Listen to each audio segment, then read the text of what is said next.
जी जनाब, बिस्मिल्लाहिर्रहमानिर्रहीम। आपका निक्का भाई शहजाद हकीम हाजिर। जैसा कि आप लोगों को पता है कि डेरे गाजी खान शादन लुंड कोई हकीम आमिर पंसार स्टोर वाला है। उसने शहजाद हकीम बनकर सोशल मीडिया पर लोगों को लूटने की कोशिश की, जिसको मैंने रंगे हाथों गिरफ्तार किया, पकड़ा गया वो बंदा।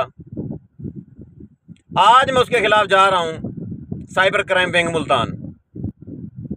मेरे साथ मौजूद हैं जी मेरे लीगल एडवाइज़र मलिक नईम परवेज़ साहब। दूसरे नंबर पर मेरे साथ मौजूद हैं ये जो दाढ़ी वाले नौजवान हैं, ये दांत तोड़ने के माहिर हैं। शुजाबाद में इनका बहुत आला किस्म का एक क्लिनिक है। ये दांत ऐसे तोड़ते हैं कोई तोड़ नहीं सकता।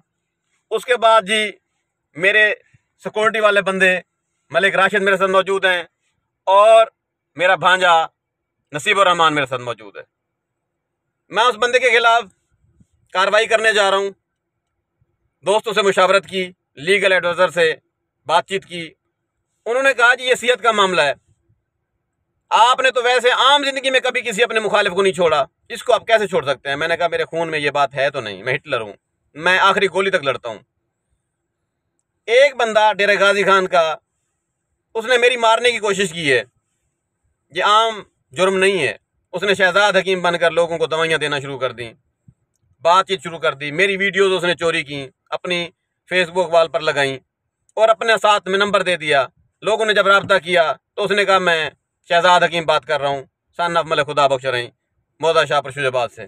काफ़ी लोगों से उसने पैसे भी मंगवाए। सारी कंप्लेंट, सारे सबूत, सारी वीडियोस मेरे पास मौजूद हैं। उसे छोड़ने का कोई इरादा नहीं है मेरा।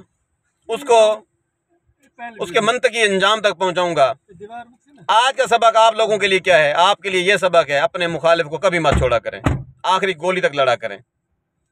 आप आज एक पेंसिल का चोर छोड़ देंगे, आप आज किताब का चोर छोड़ देंगे, छोटी मोटी चोरी छोड़ देंगे, कल आपकी बहुत बड़ी चोरी होगी, लोग आदी हो जाएंगे और आपको रगड़ा लगता रहेगा।